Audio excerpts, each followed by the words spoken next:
Meus amigos, olha só, aqui Estádio Nacional. Foi reformado para a Olimpíada, a seleção brasileira vai treinar aqui. E tem muito de Brasil aqui. Não só da seleção, mas também do futebol brasileiro. Aqui meu amigo Eric Faria, que estava aqui na Olimpíada do ano passado. O Brasil não ganhou a medalha aqui, né, Eric? Não, foi em Yokohama, onde o Brasil conquistou o Penta, né? Em 2002, e onde o São Paulo, o Inter e o Corinthians foram campeões do mundo. E aqui nesse estádio, 2 títulos mundiais também de clubes brasileiros. O Flamengo em 81 e o Grêmio em 83 também, contra o Hamburgo, foi aqui. Então, são estádios com histórias para o futebol brasileiro. Tanto o de Yokohama, que é bem mais recente, e esse aqui que foi todo reformado para os Jogos Olímpicos, era uma outra configuração, né? Se você pegar as imagens de 81 e de 83, nem parece que a gente está no mesmo lugar, mas é o mesmo lugar. É verdade. 2002 lá em Yokohama, no título brasileiro, eu estava lá.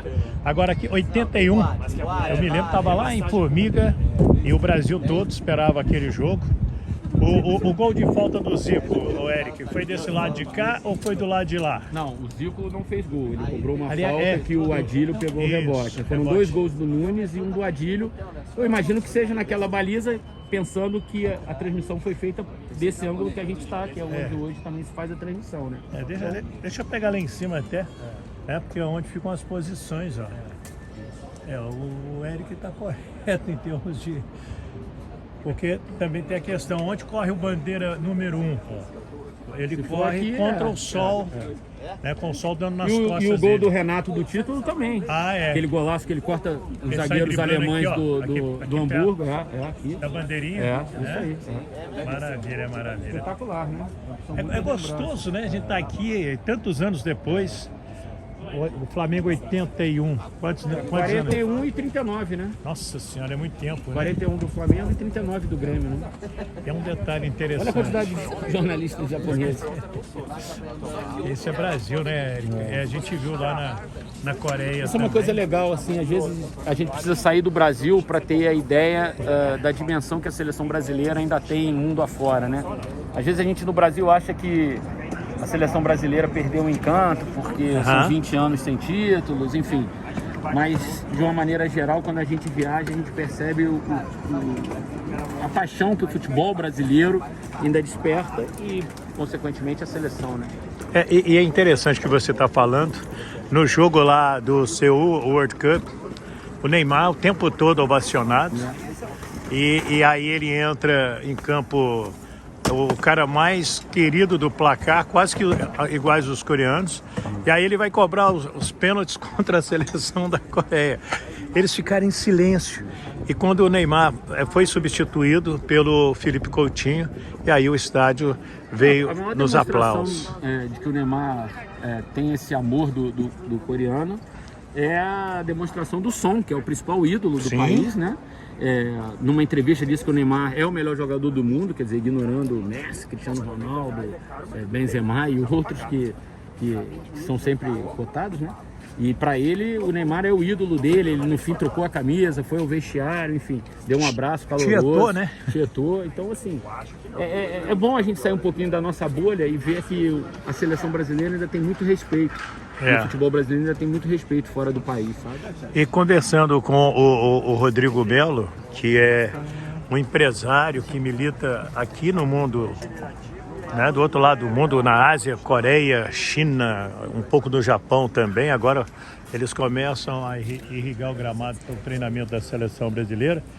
E ele dizendo o que nós somos hoje, quando ele fala nós somos, são os jogadores brasileiros que jogam em várias partes do mundo. Tem que agradecer à seleção brasileira, tem que agradecer, por exemplo, aquela seleção de 70, né, Eric? Bom, o Pelé parou uma guerra, né, gente? Acho que isso é suficiente para a gente ter a dimensão do tamanho do futebol brasileiro. E, assim, é óbvio que ao longo do tempo, dos últimos 20 anos, a gente teve seleções que não foram muito boas, mas eu tô com bastante esperança, viu, Wellington, dessa Copa do Catar, geração, né, cara? a gente conseguir ganhar a Copa de novo, assim. Não vai ser fácil, obviamente, porque Copa nunca é fácil, mas eu acho que todo o trabalho que o Tite desenvolveu é muito bom e credencia o Brasil, sim, a ser um dos favoritos a ganhar a Copa. É o trabalho perfeito? Não existe trabalho perfeito. Mas eu acho que o trabalho do Tite nesse ciclo de 18 a 22. Eu acho que assim, credencia sim a seleção a ser uma das favoritas e vai chegar forte na Copa e vai ter chance de ganhar, e mesmo sem enfrentar o europeu, a gente tem chance de ganhar. E os europeus, quando forem enfrentar o Brasil na Copa, eles sabem que é chumbo trocado, não é aquela coisa assim de ninguém vai atacar o Brasil de peito aberto, porque não ataca mesmo. Enfim, então eu estou muito esperançoso que o Brasil possa fazer uma grande Copa e conquistar o título. Você sabe que eu fui dar uma pesquisada no jogo Brasil e Coreia e voltamos lá em Abu Dhabi. E a gente tinha passado por Singapura, ali Abu Dhabi era a sequência, Arábia Saudita, aquela coisa toda. E a seleção não andava bem, já era o início da renovação da seleção, e que muita gente ainda não reconheceu que o Tite, né, Eric, ele tá fazendo uma renovação da seleção brasileira. Foi assim com o Tite, né? Subindo. Aí chegou na Copa, bateu no teto, perdeu. Aí depois da Copa ela fez assim, aí depois ganhou a Copa América, depois ela deu uma queda acentuada. E aí o Tite conseguiu perceber, nesse momento, que era importante renovar. E aí conseguiu trazer para a seleção jogadores com frescor, né? Oxigenaram a seleção, assim. Vinícius, o Rafinha, o Rodrigo. Pernas o quê? Perninhas rápidas, né? Perninhas o Paquetá, enfim, o Bruno Guimarães. A própria Olimpíada ajudou o Tite nesse processo de maturação dos garotos, enfim. O Richarlison. Por exemplo, a gente não pode esquecer de um Bruno Guimarães, que pode ser a grande surpresa de uma Copa. O que o Fred jogou na última partida foi... Fred é um jogador assim, de altíssimo nível. Às vezes, a opinião pública no Brasil, por desconhecer, ela prefere ignorar.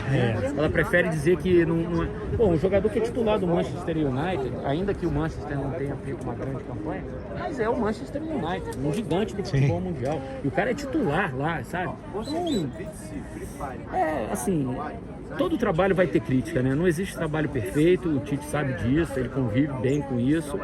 E seleção é isso, é selecionar. Sempre você tiver a chance de ter uma caneta e escolher 26 jogadores, provavelmente 20, 22 vão ser iguais, outros 4 não. No meu caso, é a mesma coisa. Então, assim, não existe melhor ou pior, existe uma questão opcional do técnico, né? E em cima do que você está dizendo, a gente vê a seleção brasileira já subindo no conceito não internacional, porque ela está no alto no conceito internacional, mas no conceito da FIFA de novo, no conceito nacional. Faltando 169 dias para a Copa, eu gosto de fazer... Você faz a contagem diária, né? Eu faço a contagem regressiva diária, 169, ou seja, muito tempo ainda, quase, menos de 6 meses e mais de 5 meses, muita coisa pode acontecer. Porque, assim, a gente vai ter, nessa tua contagem, a gente tem férias e o início de uma nova temporada europeia. Então, eu acho que a gente vai ter uma dimensão, assim, mais precisa do nível dos jogadores e da seleção quando começar a temporada europeia. Lá para agosto, né? Setembro, você acha que é o deadline? Eu acho que na data FIFA de setembro a gente já vai ter uma fotografia mais próxima do que a gente vai encontrar no Catar, em novembro. Quando ele convocar ali na segunda quinzena de outubro, a gente já vai ter uma noção do que vai para a Copa. Para a data FIFA de setembro, eu acho que dificilmente vai ter muita coisa, assim, não vai mudar muito para outubro, né? A não ser um fortuito, alguém se machucar, enfim. Eu tô mostrando aqui, todos nós ganhamos esse papelzinho aqui, ó. Press. Mídia, cada um pregou num lugar. E olha aqui, ó, para pensar minha pochete, que bacana. Eu tenho um chaveirinho aqui para inspirar a gente, isso né? dá sorte.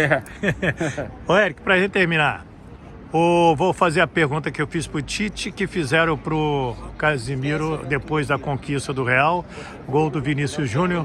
Por que nós dois vamos falar do Vinícius Júnior? Porque a gente viu ele desde 14, não de 14, mas de 15. Dele no Maracanã, Flamengo e Atlético Mineiro. E aí? Assim, é impressionante a evolução dele. A escadinha dele, deixa eu mostrar aqui uma escadinha. Olha. E é sem fim essa escada, né?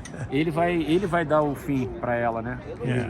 Ele pode ir até onde ele quiser, para ele não tem limites, né? É um menino humilde, talentoso, trabalhador, construiu uma estrutura em torno dele importante também.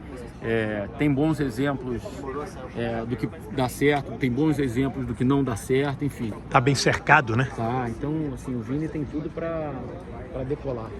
Mais ainda. Tomara, né? Estamos no bom caminho. Érico, respeito, carinho, amizade. Beijo, Wellington. Estamos sempre juntos. O Wellington De longa data, né, Eric? Graças a Deus, né? Tá aí o nosso Eric Faria, um dos principais repórteres da TV Globo, da Seleção Brasileira, e aqui falando conosco direto do Estádio Nacional. Começamos falando de conquistas de Flamengo e Grêmio, mas não tem como não falar de Seleção do Brasil. Gostou? Comente aí embaixo, se inscreva no nosso canal, o Wellington Campos FC. Ô Eric, você já se inscreveu no nosso canal? Tô inscrito. Então tá bom. Joinha, não é assim que se Dá um inscreve? like lá. Um beijo. Olha lá ele, ó. Lemar Cianaco, meu anjo da guarda. Esse é o nosso anjo da guarda também. Um beijo, gente.